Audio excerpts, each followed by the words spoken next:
for the one and only Sid Quatrine.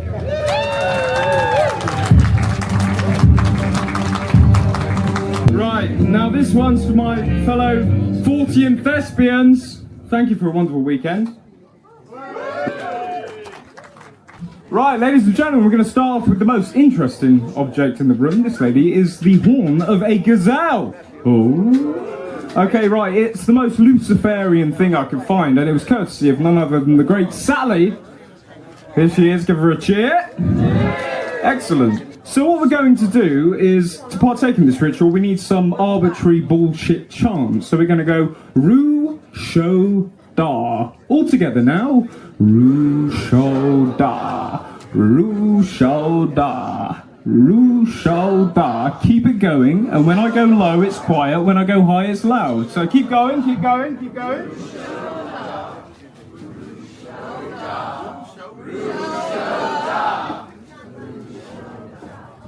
I couldn't have done it any better than myself. Give yourself a nice big round of applause, ladies and gentlemen. Right, that's perfect. Excellent. Right, so I'm going to have a look. So I need someone actually in the audience to hide this. So please just raise your hands now if you'd like to partake in this. I mean, there's not many of you. Come on, guys. Okay, raise your hands now. Excellent. So what we're going to do is we need just a very low Ru Sho Da. And I'm going to give this to someone in the audience. I'm going to come up here, probably go behind the screen so I'm not privy to the location of this object. And then I'm going to attempt to locate it. But I will ask you guys all to stand after I come back out. Make sense? Yeah. Excellent, perfect. So very low Ru Sho Da. Excellent, right. Anyone who'd like to hide this object, please raise your hand now. Keep the Ru Sho Da going. I just need the momentum. Excellent, perfect. This one we're going to come out here.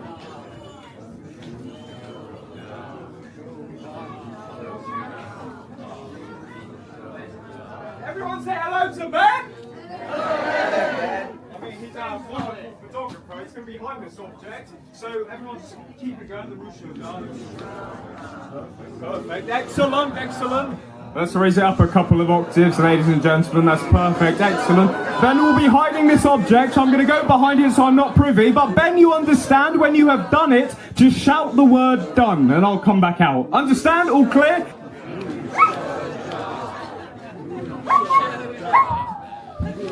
Are we all good? Done? Done, excellent. Right, ladies and gentlemen, please stand. Now, if you're capable of standing, I don't expect you if you're... excellent, perfect. Right, give yourself a nice big round of applause. I know I'm asking a lot here, but let's get this on the road. Right, ladies and gentlemen, I'm going to go through you. I'm going to go whistle you down. I need a more of a medium Ru Sho Da, and I'm going to try and locate this object amongst all of you. Right, excellent. Let's start off with the Ru Sho Da, nice and smooth. Ru Sho Da. Ru Sho Da. I'm going to come out into the audience. Keep it going, keep it going. And if I say to sit down, please sit down, and hopefully we've got one person standing with the selected object. Excellent, keep it going.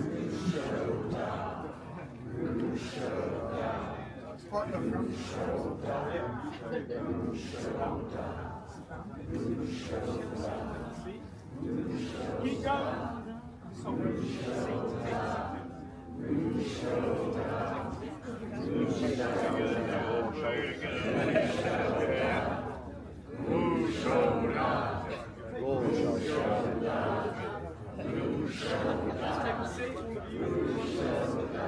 Take a seat. In fact, I'm going to say, just look at me. Take a seat. Everyone take a seat. Take a seat. Everyone over here, take a seat. Take a seat. Take a seat. Take a seat. Take a seat from the back here. Now put it down. Perfect. Excellent. Right, keep going, keep going. Right, okay, so I'm hoping that the people standing, one of the people standing still has this object. On the end, please sit down. Child in the t-shirt, please sit down. Sit down. Lady in the purple, please sit down.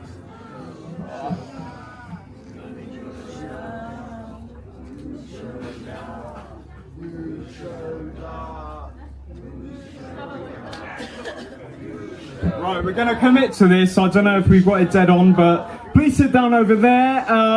Man eating his curry. Good curry? Please sit down. I don't think you're the man. Man in the yellow t-shirt, please sit down. Now we're down to 2 people. One of you has supposedly the object, if not. Lady, please sit down. Sir, please raise the object in the air if indeed you do have the object. Thank you, ladies and gentlemen. Thank you very much. Perfect. Now you can hold on to that till the end. Right, so we're going to get into my presentation. My name's Sid Quatrine. I've started an initiative called the Neo-Hermetic Order of Kybalic Philosophy. I'm a magician by trade, and yeah, welcome to the Esoteric Link. Perfect. Right, so let's begin. Imagine standing in the dark interior of an ancient temple, the air thick with incense, the walls flickering with torchlight. Around you, hooded figures chant hymns in languages half forgotten. A priest whispers secrets only the initiated may hear. What would it mean to stand there on the threshold of revelation? What hidden knowledge may you receive? And why, across so many centuries and civilizations, did people yearn for these mysteries? The ancient mystery cults were not mere religions. They were exclusive doors into secret understandings of life, death, and the divine. They promised transformation, they promised immortality, and yet most of what they taught was hidden. Today, I'll attempt to reconstruct the fragments of an incredibly niche topic to give a broader foundational understanding of their origins, their expansion, and ultimately, their demise. The echoes of these cults shape philosophies, sciences, and religion as a whole. Tonight, we'll follow their path from the dawn of sacred ritual within Mesopotamia and ancient Egypt, all the way through Greece and Rome to their decline, to briefly touch upon their echoes throughout the Renaissance and within contemporary secret societies. I'm Sid Quatrine, and welcome to the Esoteric Link.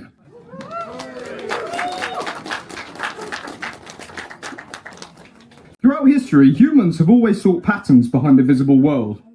At Göbekli Tepe in modern-day Turkey, we see vast stone enclosures decorated with animals, snakes, foxes, ox, and bears. Most scholars would agree that this was the first temple. Why carve such symbols unless they carried some form of mystical weight? Why gather to worship unless one believed in a deeper law behind nature? By 3000 BC, the Egyptians had organized priesthoods around powerful myths of death and resurrection.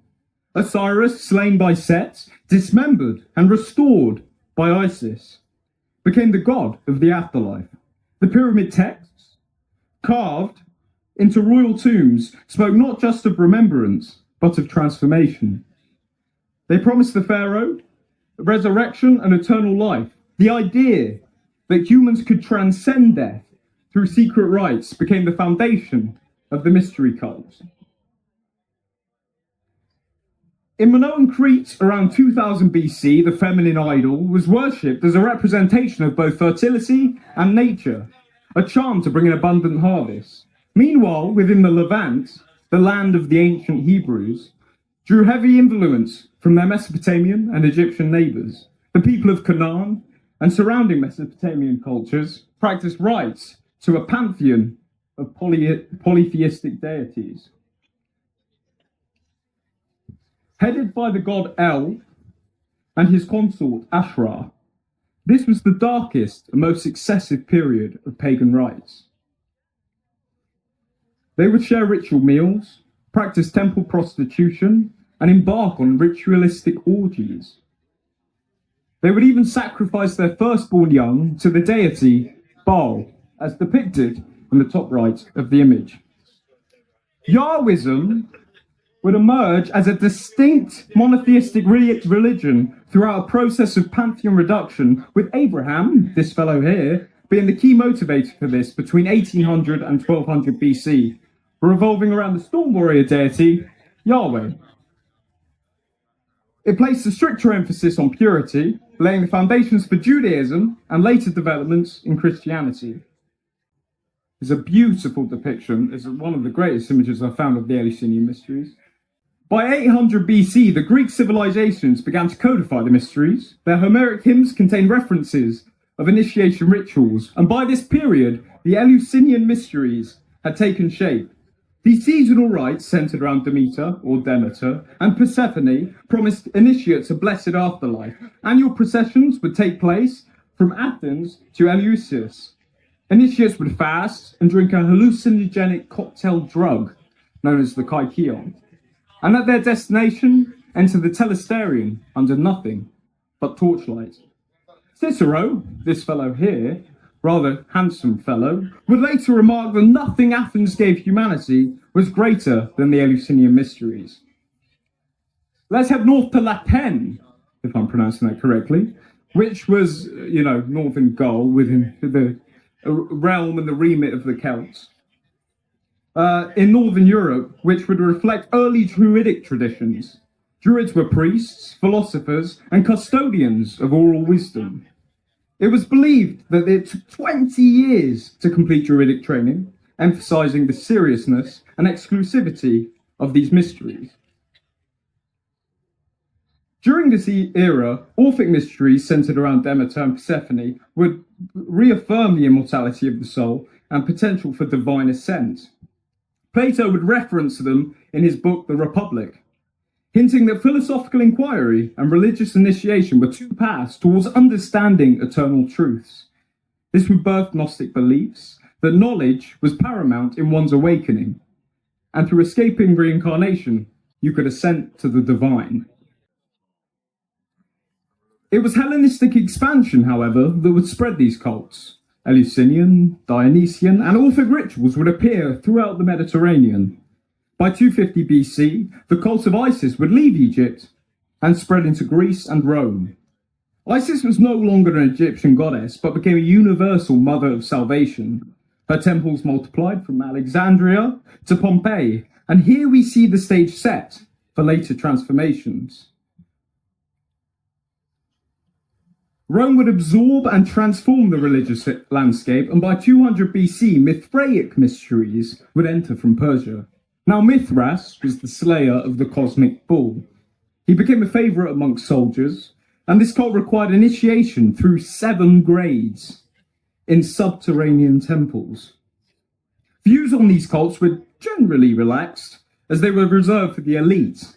However, not all cults were welcomed.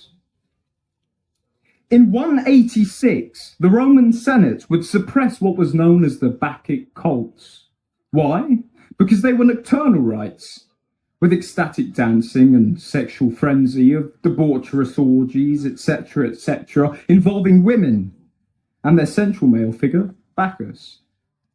These were seen as a threat to the Roman order, and the ancient historian Levi said that the Senate feared conspiracy more than religion. In 58 BC, Caesar would describe them in his Gallic Wars. He was both fascinated and threatened by their power. This paved the way for the destruction of the great Druidic stronghold on the island of Mona in Anglesey. The Druids stood chanting on the shore as their Roman legions approached. But chants were no shield. Their sacred groves were burned, their order shattered. Their Celtic gods were futile against the Roman conquest. Now here, history pivots. From Judaism, the same pagan converts who emerged under Abraham in the Levant, came one child, Jesus of Nazareth. Born into Jewish tradition, raised with Torah and prophets, he began teaching around 30 years of age, and his followers proclaimed him the Messiah. Yet his message became something new. This wasn't just Jewish reform, it was a universal promise of salvation. This would branch away from the secular exclusivity of the tradition of these mystery cults. Christianity, in its raw form, was disjointed, and around 150 years after Jesus' birth, Gnostic sects would flourish as a branch of Christianity. Gnosticism, derived from the word gnosis, meaning knowledge, thought that the material world was a prison, created by a lesser god known as the Demiurge, and that salvation came through obtaining hidden knowledge. And their texts, like the Gospel of Thomas, spoke of divine light within, and that with gnosis, one could reach the grand pleroma, heaven, and escape this cycle of reincarnation. These Gnostic and Hermetic texts, as well, were buried, hidden from Christian persecution. Christianity shared many similarities and adopted many of the formulas from early mystery cults. It had baptisms, initiation, sacred meals of bread and wine, symbolizing divine presence. Imagery was also borrowed or stolen. The Madonna and Child resembles Isis and Horus. There were parallels in Mithraic traditions, in that with the rebirth of the sun god Sol Invictus was also celebrated on December the 25th, as well as symbols like the cross and the adoption of many Mithraic artworks. By 250 CE, Christian influence grew. Constantine's conversion in 312 turned the tide, and Christianity, once marginal, now had imperial favour. Temples previously used to worship pagan gods were converted. Churches rose. However, not all emperors would agree to this expansion. Paganism had one hope. In 361, Julian the Apostate, later known as the Apostate, attempted to revive the harmonious pagan ways. He reopened temples and would reverse a lot of the Christian efforts. This resistance would last for all but 3 years, where in 363, whilst campaigning in Mesopotamia, he was mortally wounded. The Christians had triumphed over Julian's efforts to restore paganism. And with his death, the hope of pagan revival had ended. The final closure was when Theodosius would issue edicts banning all pagan practices. The Eleusinian mysteries, after 1,000 years, were extinguished, and by 529, Justinian delivered the final blow. He closed the Academy of Athens, which was home to thousands and thousands of Hermetic scriptures, Gnostic scriptures, etc., and he outlawed all pagan sacrifices of all kinds, including animals, not just children. Astrology and divination was also something else, and the pagan philosophers were exiled, and esoteric teachings were criminalized. The great esoteric traditions of antiquity would go underground. However, ideas never die. They would lie dormant for over a century, until the Renaissance around 1400 CE. Hermetic texts would be rediscovered in Florence. Thinkers like Marsilio Ficino, I hope I've pronounced that correctly, would translate them, and he would see in Hermes Trismegistus the ancient wisdom of the Egyptians. Neoplatonism, Kabbalah, and even alchemy. All were revived. Within 200 years of these discoveries, fraternities who wove elements of these mysteries into their secret and sacred rites, like the Freemasons and the Rosicrucians, would appear.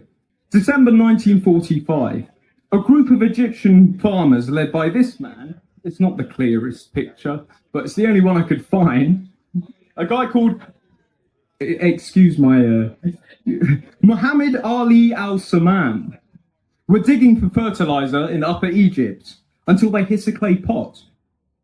Those Gnostic texts, it was 13 books, comprised of 52 writings of Gnostic texts and esoteric doctrine, which influenced the pagan mystery cults, hidden for God knows centuries at this point from Christian orthodoxy, were rediscovered. The farmers were unaware of the text's significance and feared that within these clay jars were jinn, also known as demons, so they feared to open them and decided to sell them on the black market. Until they found their way to the Coptic Museum in Cairo, where they still reside today. These cults arose as a product of the unknown. The rise and fall of ancient mystery cults, we see not only the history of religion, but the history of human imagination itself. These traditions sought to wrestle with the deepest questions of existence, some still prevalent today. Hence fraternities like the Freemasons and religion as a whole still prevail. Questions like, from where does the soul come from? And to where does it return? Is death the final silence? Or is it some form of transformative gateway? What does it mean for a mortal to partake in divinity? And how might human life be brought into harmony with the vast and unyielding order of the cosmos? They encode their answers in ritual, in symbolism, and in story through narratives. Layers of meaning preserved for those who sought initiation. Christianity, born within the crucible of Judaism and the Greco-Roman world, absorbed many of these patterns, reinterpreting them through the figure of Christ. And in doing so, displaced and diluted the very complex traditions from which they had drawn. Yet the persistence of these motifs across millennia still remains. Those ideas never vanished. They transformed, they adapted, and they returned in new forms. To study the mysteries is to study the perennial philosophy of humanity and to shed light in our enduring attempt to give shape to the unknown. Thank you.